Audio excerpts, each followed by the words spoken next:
All right, I was driving to physical therapy not knowing what was going to happen. And while I was in the car, I was watching a video by Dante London who was talking about how he was working at Walmart pushing shopping carts, and it reminded me of my shopping cart pushing days.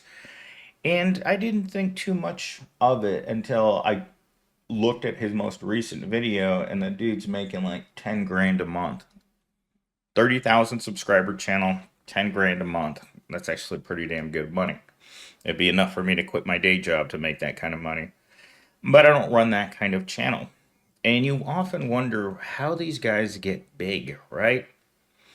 Well, as I was driving there, I kept listening to this guy, and I pulled up right in front of the office where she works, and I was thinking to myself, there's no one in the world that I know in person or in any other way that actually cares about me like she does. Physical therapy girl number one, she's not a girl, she's 30 years old, just turned 32.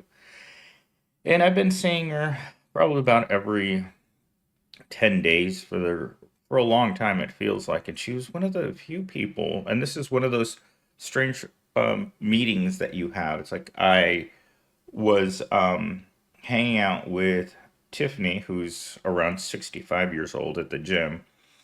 And she has this like crazy mind, right? She finally became, in the entire time that I've known her, which is like 7 years from the gym, she'd always wanted to start her own practice, her own psychology office. And she's a therapist.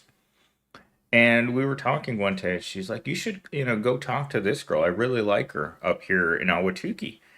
And she's just like, I went up there, and when we met, I instantly became very, very attached to her. And over the course of months, we exchanged phone numbers, but she's a married woman with 5 or 6 kids.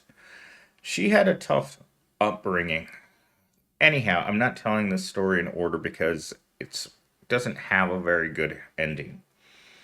So I got there today and I scheduled her at this time at 12:30 in the afternoon because there were no other appointments available for her. That foreshadowed what was going to happen, of course. So I walk in and she says to me, "I have really bad news for you." And I thought, this is a woman who is the happiest person on the outside despite having so little physical possessions in her normal life outside of this job. This job doesn't pay her more than the minimum wage. People like that who work in these jobs, who work in the caretaking industry, or um, I don't know what you call physical therapy. I just know that they don't make very good money. In fact, most of them that I know are working two jobs. But so I walked in and I looked at her, and she's small with her big blue eyes and her blonde hair, and she looked at me, and I mean, I've gotten used to getting a lot of bad a lot of bad news from her. Her husband lost his job in October. October. I mean, like the first week of October, I came into physical therapy, and she said, "Oh my God, Millennial Stain, my husband lost his job."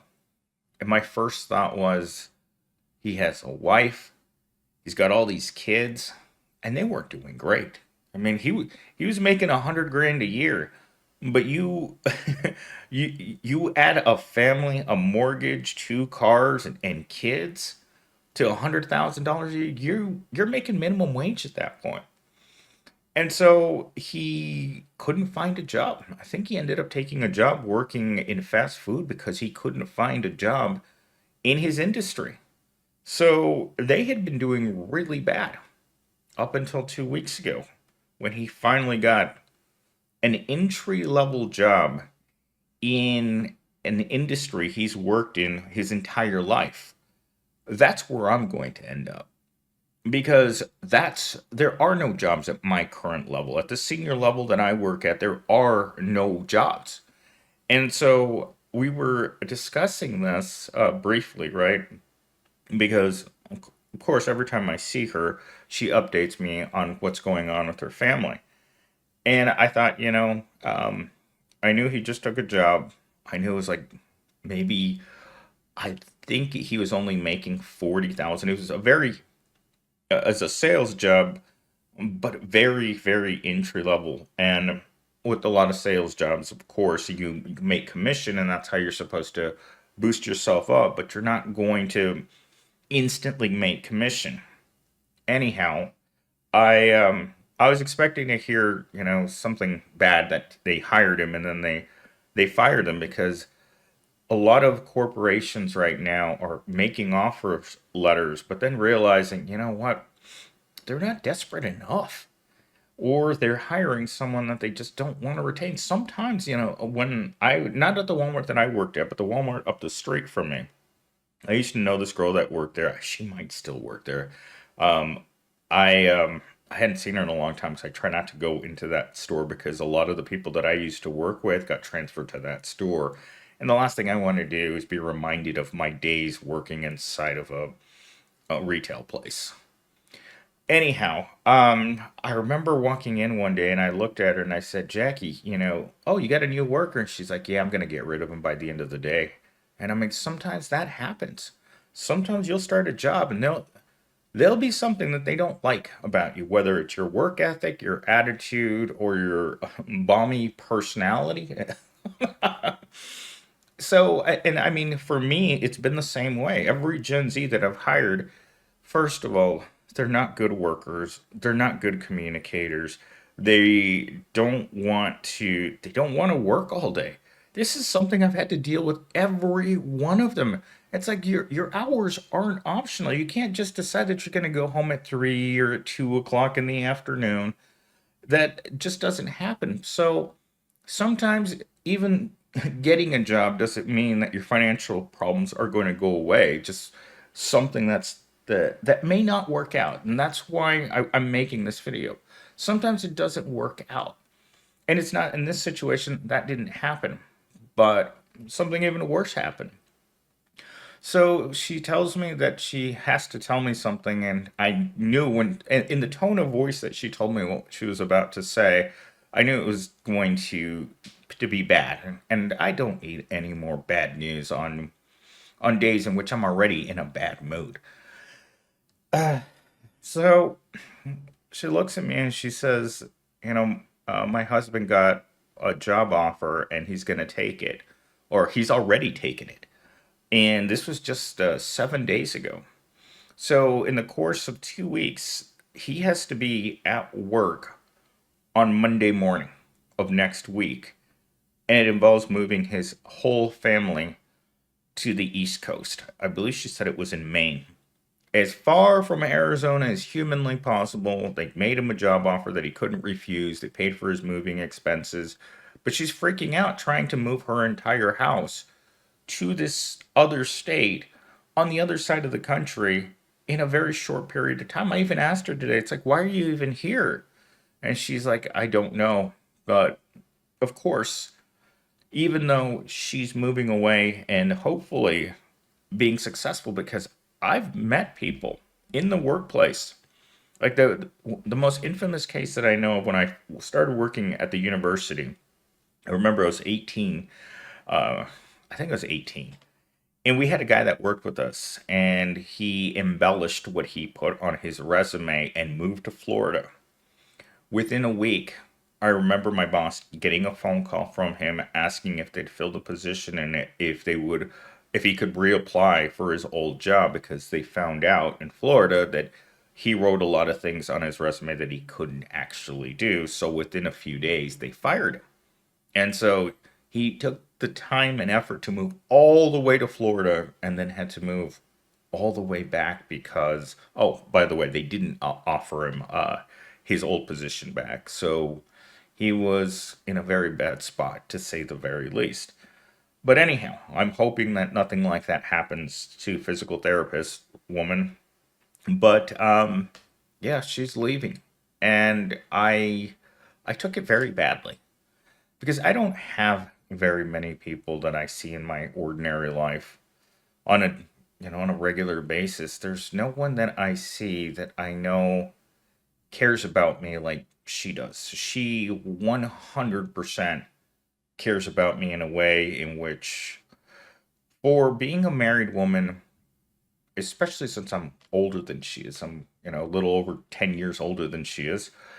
And for her to become this attached to someone like me, even with her own family, was has never happened to me in my entire life, right? Um, I don't normally meet women like her that treat me in a way in which everything she does in during these visits, during my physical therapy visits, the way she talks to me, her tone of voice, everything about her is very, very warm. And it contradicts terribly with my personality, which is very cold and distant. And so our personalities, just like when we meet each other, we very much so like each other and we have a very good time. I mean, there's been times if she's not busy, she will sit with me for hours just chit chatting with me. She's also the only woman who's ever taken off her shoes and wiggled her toes at me and asked me what I thought about her feet. Anyhow, today was the last time that I'd ever get to see her. And it was something I kept trying not to let to have an emotional outburst because it wasn't what I was expecting to happen today. I wasn't expecting to walk into therapy and just her flat out of the blue tell me this is the last time we're ever going to see each other. And I didn't know how to take it. Um, and I think about all of the iconic moments of my entire life where I've had to let people go like that, where they're suddenly like, you know what, I'm moving back to this state, or I'm moving back in with my parents because I can't afford to live here. There's always been, I think this is probably in the top three of times in which I've had to lose someone that I really, really, really liked. Luckily, no one that I've ever met like this has passed away or anything. It's just once people move away, especially that far away, talking to them anymore as their lives progress, and you just kind of get left behind. And it was something that she said to me today is that there's no jobs in Phoenix. That's what she came to. Her husband has looked and looked and looked for jobs and gone to many job interviews, and the money that they need to support that family just isn't here in Phoenix. So when they made a job offer for nearly twice as much as what he was making before at his old job, right? And it didn't matter where that job was. Regardless of where that job is, if it's in the middle of nowhere in Alaska, you're going to take that job. And when they tell you you need to be here by Monday in order to start the job, I mean, they're serious. They've already paid for everything, selling their house. They already have a large home already leased in that other state. But it was just kind of like you're sitting there. She dropped, and this is exactly what I tried to do. And she told me at the end that she knew that's what I did. When she told me she was leaving, I pretended that I didn't hear it because I wanted to enjoy spending the last 30 minutes of my entire life that with her. And I could feel like I wanted to start like breaking down in front of her. But I knew that if that happened, that she would also start. And she told me she's had a lot of her customers start crying this week. A lot of them. The whole business runs on her personality alone. And I've met many business owners where they are the business. People don't come there for the business, they come to see them. And that's really what it had come down to for me because I am very, very difficult when it comes to meeting people and liking people. I don't normally like anyone that I meet. In fact, over the course of the last 10 years, I can't remember one single person that I would retain in my life moving forward. If the whole world were to stop right now, if everyone in the world just fell over because something happened, right? Some sort of like a gamma radiation leakage from the sun, and suddenly everyone was gone. I would miss no one, not a single person on earth. Do I call on a regular basis? Do I talk on a regular basis? I've never really understood the point of having work friends. Like I know people that think that your coworkers are your friends, but I've told people 100 times, even your best friend, if he starts working at your job, you're not going to be friends very long. And I've experienced where you've had people that you thought were your friends rat you out at work in order to get ahead. And it's and when these people, when this happens to these people who continue to follow this pattern of thinking that work is a place to meet people, it's not. You should never think that because these people are typically in direct contact for or in direct competition with you in order to get promotions, in order to get raises, in order to move up in the company or move down in the company. These people are going to scheme in every conceivable way, and letting them be your so-called friend is only going to last so long. But anyhow, I digress. So the point is that I didn't know how to take it. And as I was walking out the door, and I really just wanted to get out because to me, it was such, I tried to not accept the fact that what she said. I tried to convince myself that she just didn't say that to me on Christmas Eve, right? I know I said this morning it doesn't matter the holidays, but when you hear something like that, it doesn't feel well. It doesn't sit well in the pit of your stomach. And there will be no reason ever again for me to go to that part of town. Ever. And I didn't know what to do afterwards. As I was walking out, I didn't want to say anything to her. I felt like a child whose parent almost have felt like that because I'd never had parents in my life, like not in the sense that you guys have had them. I grew up without my parents until I was 6. And then I only knew my mom for less than 10 years before I never saw her again. So I never developed a rapport. There was never anything between my mother and I. And I have to say it's because I didn't know her for the first 6 years of my life. And then, the rest of the time, we just never got along. And so when you meet people that feel like that feel like a family member, and you don't understand the sense of loss.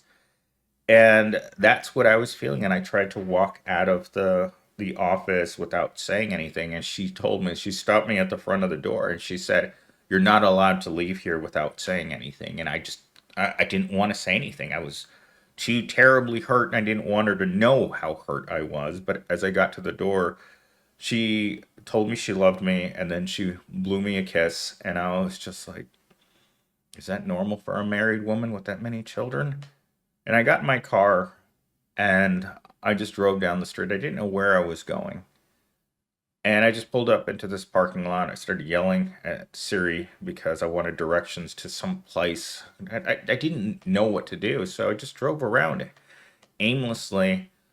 And then I went to a Kroger's that's really far away from my house. I just didn't want to go to my usual places, and every food place is packed right now because tomorrow is the only day of the year in which you can't go to a store.